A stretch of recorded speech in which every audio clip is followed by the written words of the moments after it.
Matthew chapter 17. Matthew chapter 17. Hello, sir. How you doing? Good. I know that. Yeah. You remind me of Trisha asked me one time. She said, "Who would you love to be? Anybody in the world you could choose to be. Who would you love to be?" I said, "You." She said, "Why?" Just so I could feel what it's like to be married to me.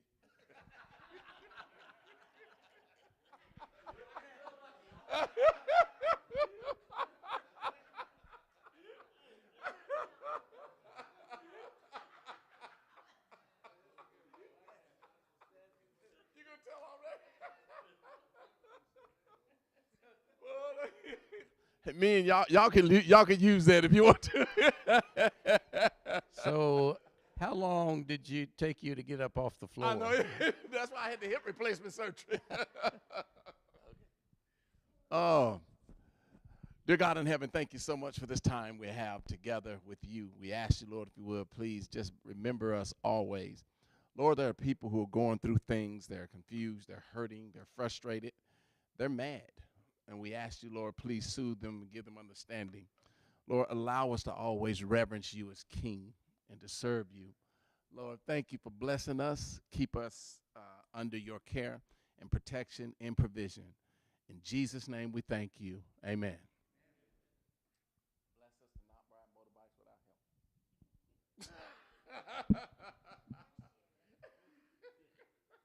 How you doing? Good, good, good. Matthew 17. Now remember we started chapter 13. And that was the starting of what? What did we start with? Matthew chapter 13, the stories of the parables of the sower.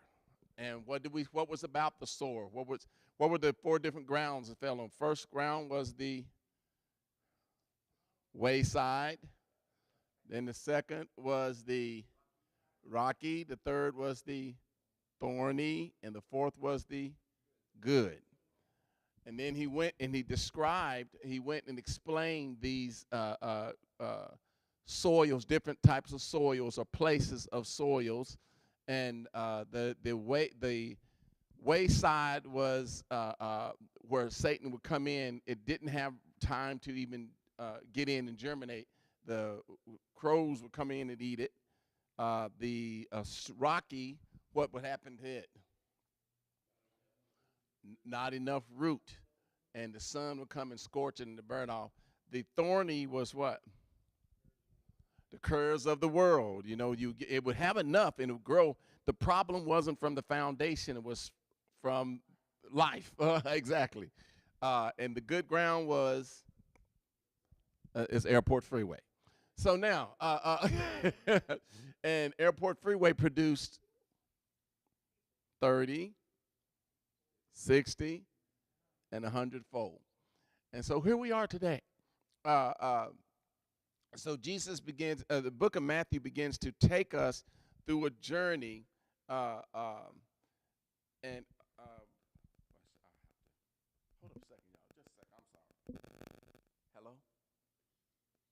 Yes. Yes, yes, yes.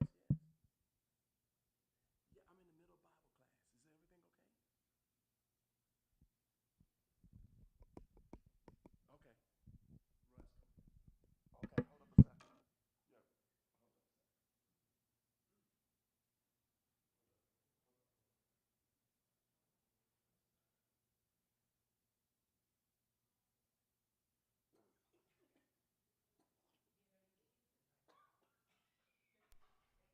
News to me.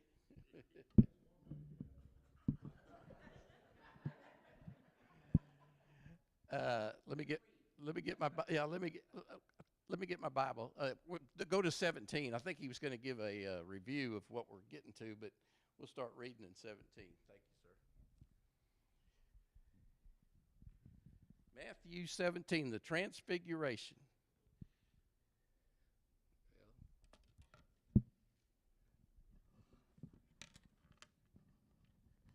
I'll try to get there. Okay.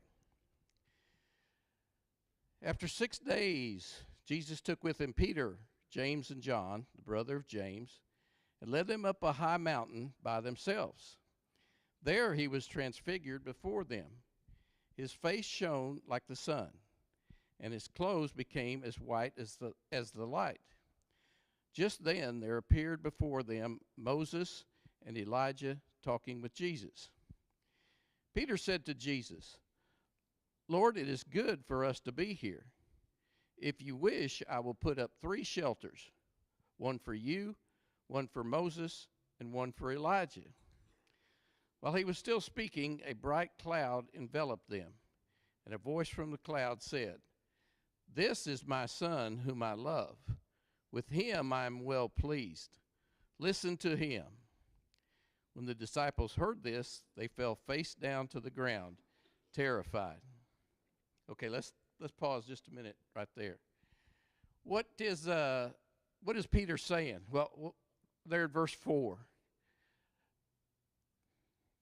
What do you think about when he says, "Let's build 3 shelters"? What's Peter thinking? Thinking of an earthly kingdom, one for Elijah, one for Moses, and one for Jesus. So basically, he's kind of saying Jesus is not only earthly, but he's equal to these guys. Thoughts on that? Now, Jesus didn't rebuke him, but I think that's kind of why a voice from heaven came down and tried to correct him. Larry?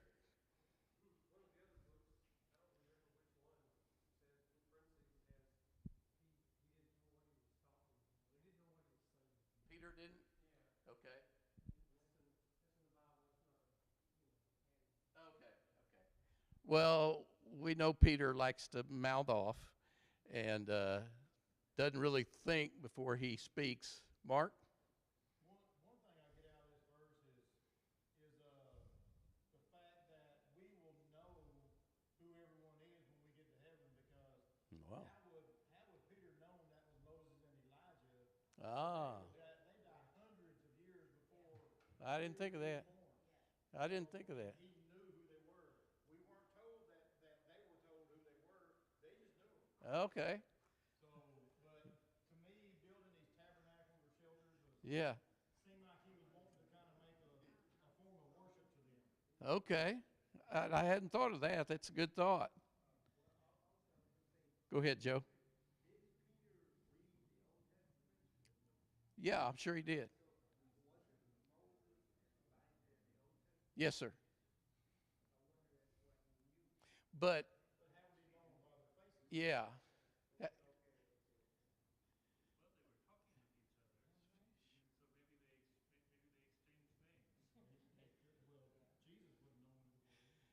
Yeah.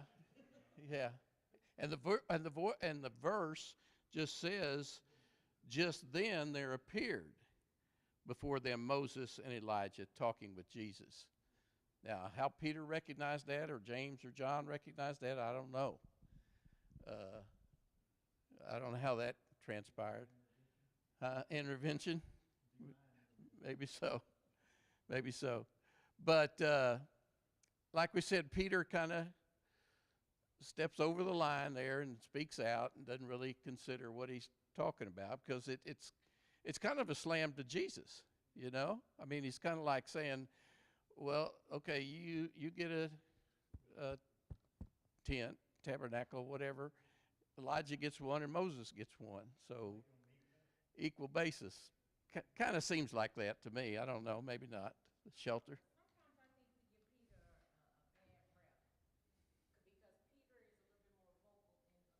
He is. Well,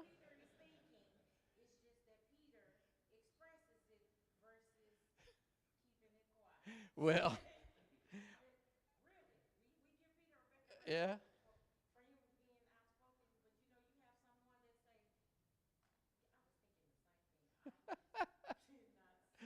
Well,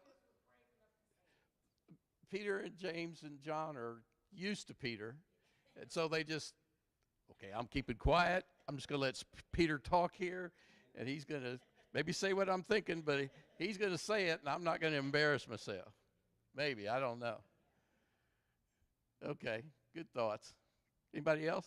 Comments? Okay, good. Uh, okay, so a bright cloud enveloped them. That's verse 5.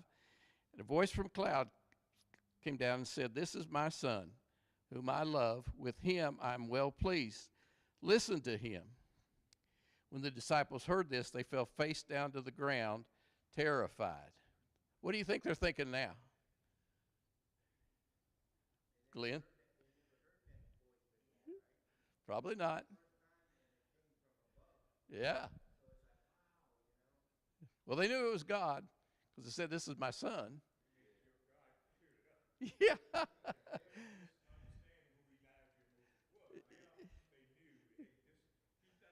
Yeah. Right. Right.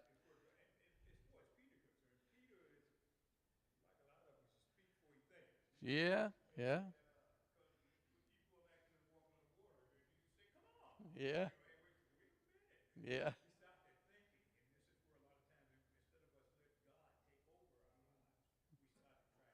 Yeah. Yeah. Yeah. We start thinking about common sense earthly things like I'm not supposed to be walking on water. That's unheard of. But and that'd be hard. I mean, put yourself in Peter's place. You're thinking, okay, I'm good for maybe one or two steps, but after that, I don't know. Even though he's there with Jesus and Jesus could take care of him, but maybe not. Go ahead.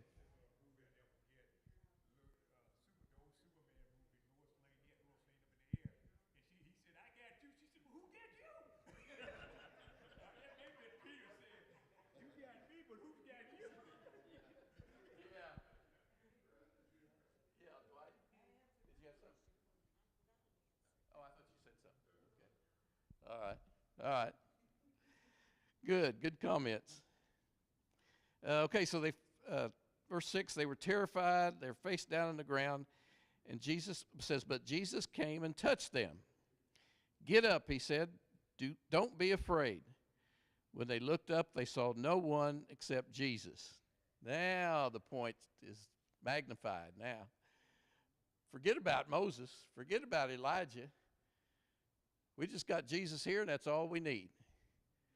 And that's basically what I think. It's just my interpretation. I don't have proof of that, but that's what God is kind of setting everybody straight, especially Peter, in that,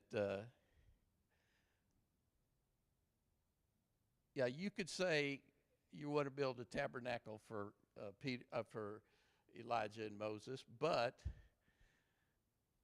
that's not part of the ground rules here. We're not gonna stand for that because he took them away. God took them away from the picture.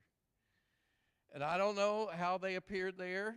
That was pretty much a miracle, I guess, from God, in that Peter, James, and John recognized him as Moses and Elijah, like you said, Mark. But yeah, they'd been dead for a while. So I don't know. Was it graphics? Was it imagery? Or what was it? I can't explain it. It was just a miracle.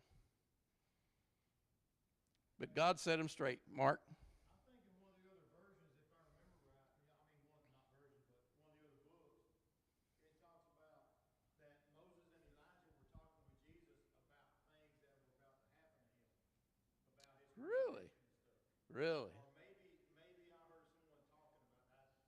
I may be mistaken on that. He said, I have to look and read it. okay, well, have any of y'all heard that? He said that maybe in another version or another interpretation of the scriptures that maybe Moses and Elijah were talking to Jesus about what was going to happen to him as far as the crucifixion. Have you heard any of that, Don? Luke, what does that say? Not Luke 9:31.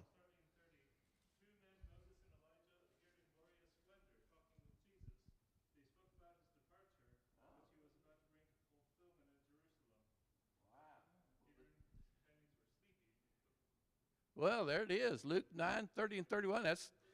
I wasn't aware of that. Luke 9, verse 30 and 31. Is that where you ended, Donald? Okay. And they were talking to him about what's going to happen when you get to Jerusalem, crucifixion and whatnot. So that's, I, oh, wow. It's talk about being a fly on the wall, man. Be privileged to that conversation.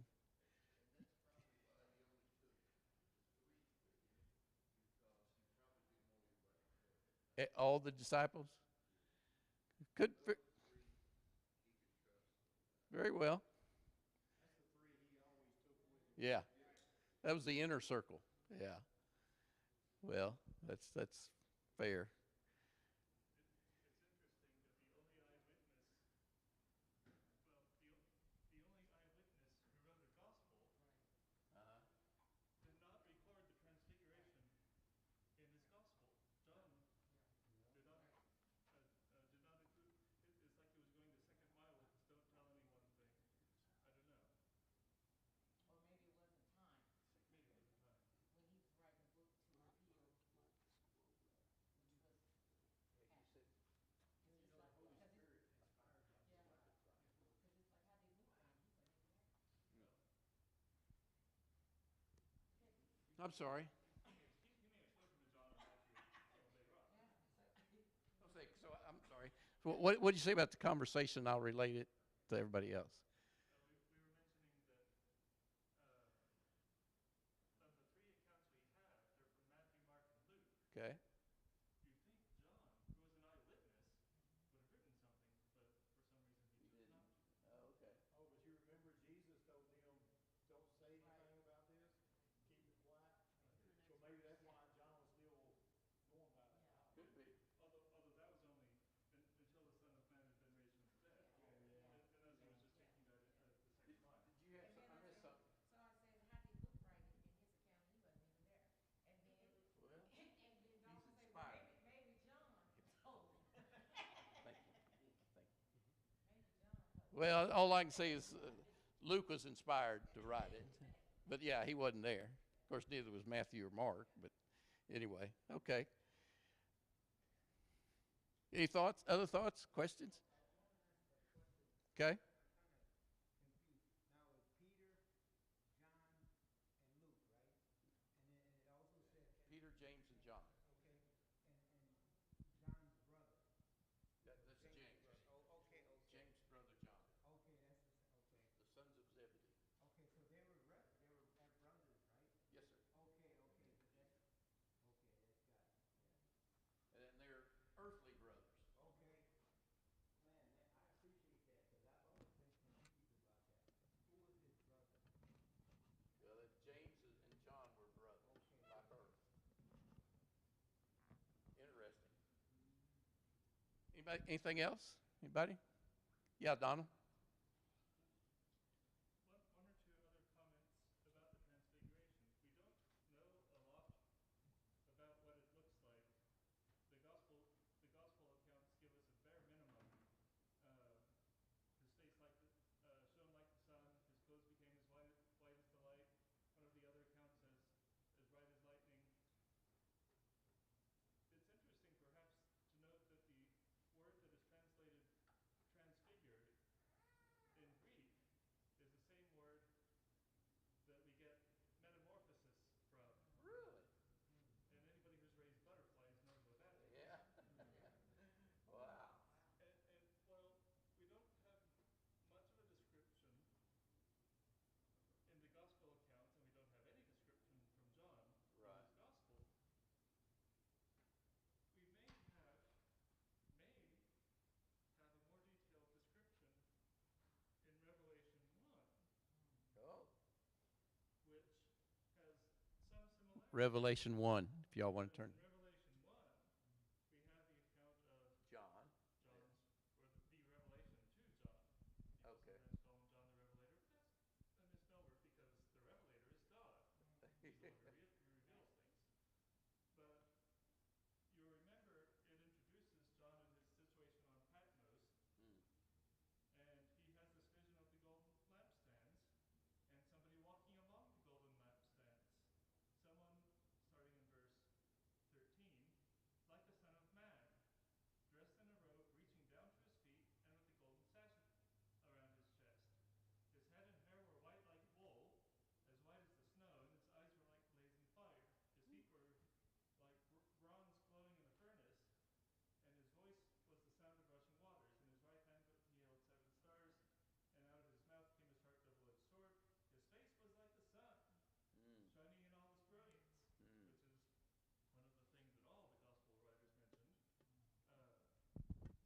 Yeah, for the transfiguration. We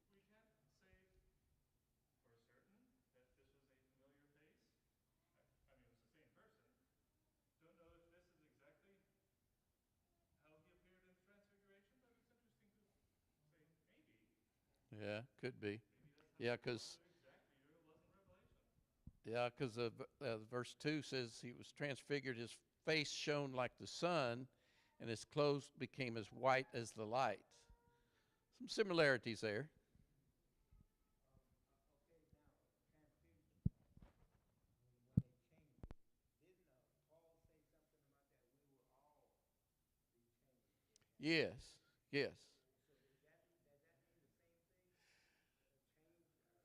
Change? I think it's hard to it's hard to say, but I think that means we're changed in that when we're going up to heaven, we're no longer thinking about earthly things.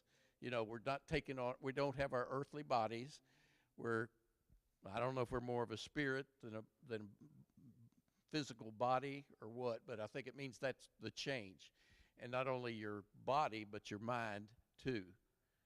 You're thinking differently. You're not thinking about earthly things, and you're thinking more about the kingdom and you know what Jesus and God are going to do for you, help you. Thought, Glenn? On this Revelation, when you brought up that, some good stuff. I got some of this. But let's go back to Moses. The reason that God appeared in these ways was for Moses to say, I couldn't look up on his face. Yeah. So I think God, we had to understand that we were in human form, and Jesus had to come. He, like I said, he didn't communicate with them in parable. He communicated with parables because he could say, well, they're in a body in the man. Hey, they would say, what is he talking about? So he gave earthly things that man could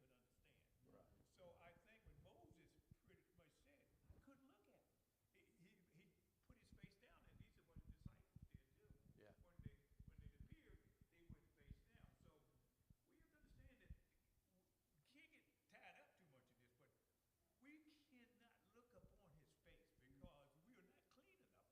but we cannot look upon his face because we are not clean enough. Oh, okay. Okay.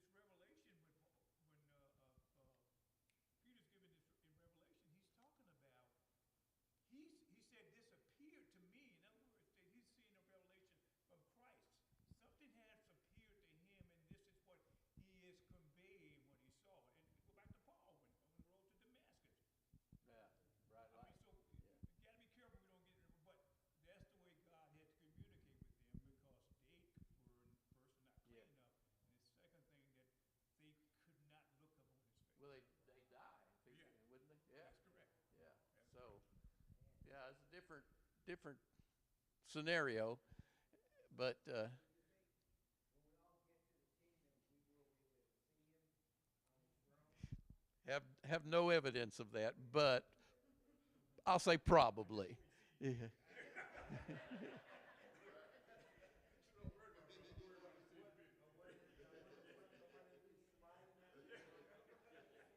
And you know, everybody's question is, are we going to know people up there? We don't know. We don't have an answer for that.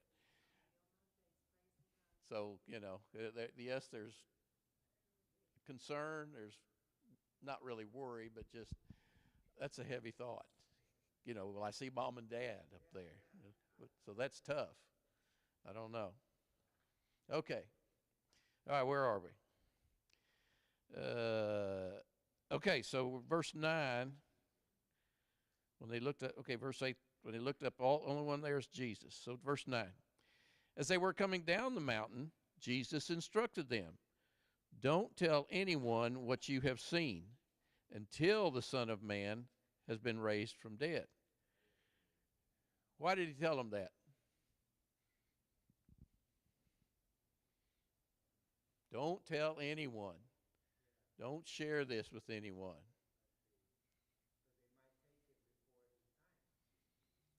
Possibly. I think that these people just weren't ready for that. You know, that was like too much information, overload. And they might have misinterpreted the transfiguration. And they might have spread that to somebody else about their interpretation of what they saw. just, they could put a slant on it. Peter says, well, let's build 3 tabernacles. And Jesus shot me down, just wouldn't listen to me. So, it could have been a detriment to him.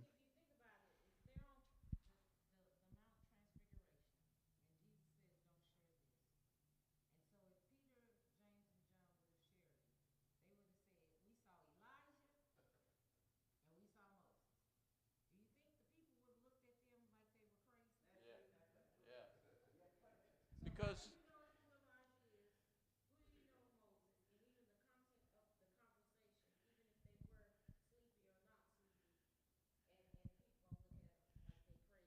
right.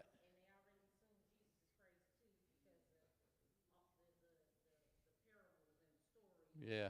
Yeah. Yeah. Yeah. Okay.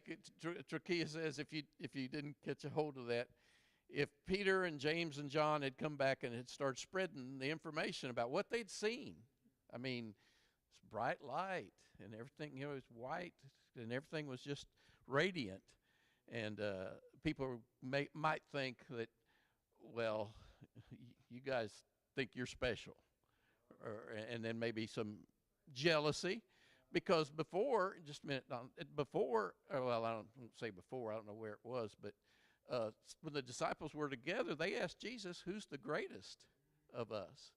And, Jesus had to set him straight and said, it was like a small child. So there's kind of a little bit of jealousy going on amongst the disciples, amongst themselves. Donald?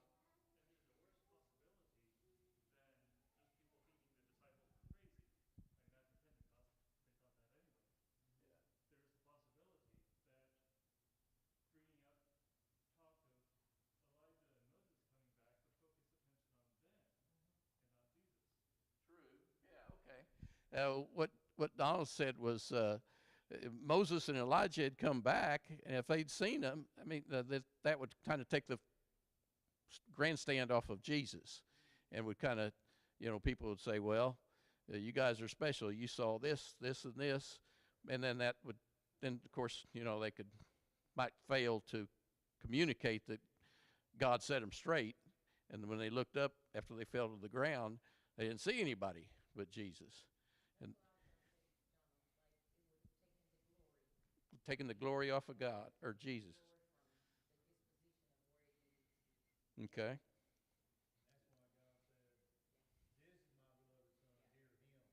That's why God said, "This is my beloved son, hear him." Yeah. Listen to anybody else, you listen to him. Yeah. Okay. Let's see. Don't tell anyone what you have seen until the Son of Man has been raised from the dead. Not that he's going through the crucifixion, not that he's in the Garden of Gethsemane, but don't say anything until the Son of Man has been raised 3 days after he's dead. Any significance of that? Any ideas why they would say wait that long? Okay, there you go.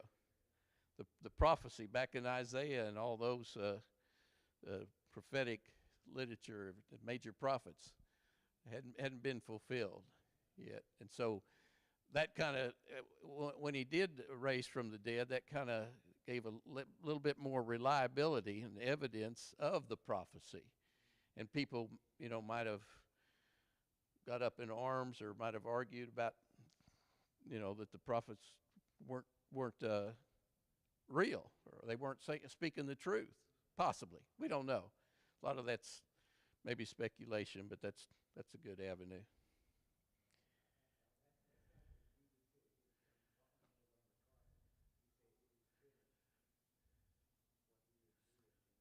Yeah. Yep. I did hear the first bell. We're going to stop there at verse 9. Larry had to leave. I'm going to share it with you, and we're going to take prayers, especially for the family. Y'all know Brian Humick. Sits back here, back row. I don't know any particulars. I don't know any information, but they said that they found him dead at his house today. Don't know why. Don't know what happened or anything like that. So we don't. In the pool? He drowned in the pool? Okay. So we want to certainly keep Marianne and Zeke in prayer because that's a shocker. And that's why Larry had to take off.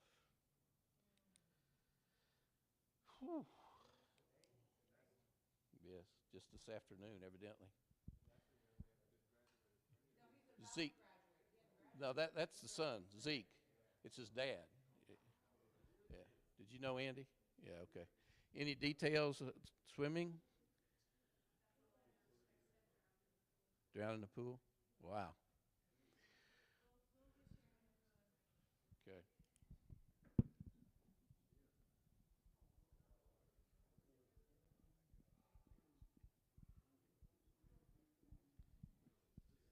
And I was not particularly on my game